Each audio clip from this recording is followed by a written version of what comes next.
This is an important question about the teaching, because, as I was saying on the first day, we want to bring the spirit to life, to the marketplace. We need interface.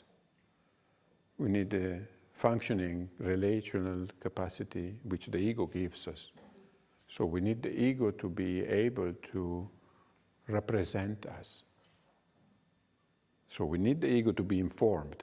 The ego is beautiful. It's not like many traditions say, oh, just kill the ego. The ego is so important.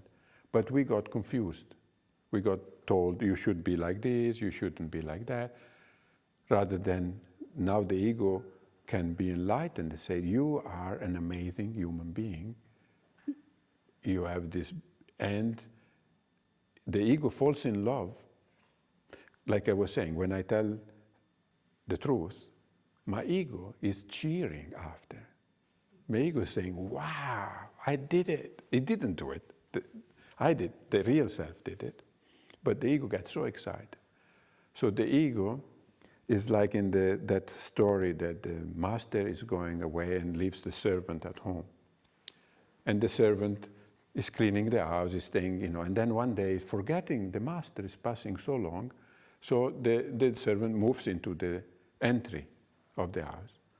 And then with time, he's forgetting more and more, he thinks it's the master. And he goes to the bedroom and thinks I'm the master.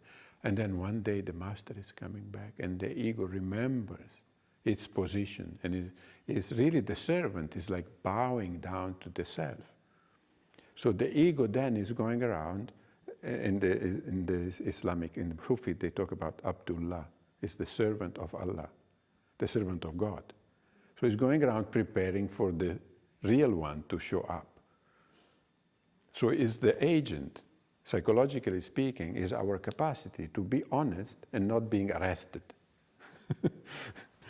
not getting ourselves in trouble, because we know how to do it in Italy or how to do it in Turkey, wherever we are. We know the ways. So the ego is preparing the ground for the self to arrive.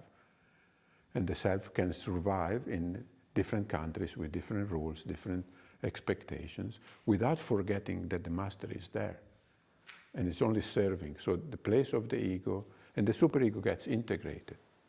Superego is so much energy there, so much that when that is understood, that all that energy is yours anyway. So your fire is coming back, your determination is coming back. So it all gets digested and a part of you. But the capacity to interface through the ego is necessary for life, to bring the spirit to the marketplace. I need to be able to relate to different people in different situations, what they understand, speak their language. No, it's a good question, because this is a core of our teaching, is awaken the ego to reality. The ego doesn't have to die. The ego is there for a reason. The ego is servant and loves to serve the self. It's so beautiful to be myself. I love it, even sitting here. I don't know many times what is going to come. And the ego is shaking, and then the thing is coming, and then it's so beautiful.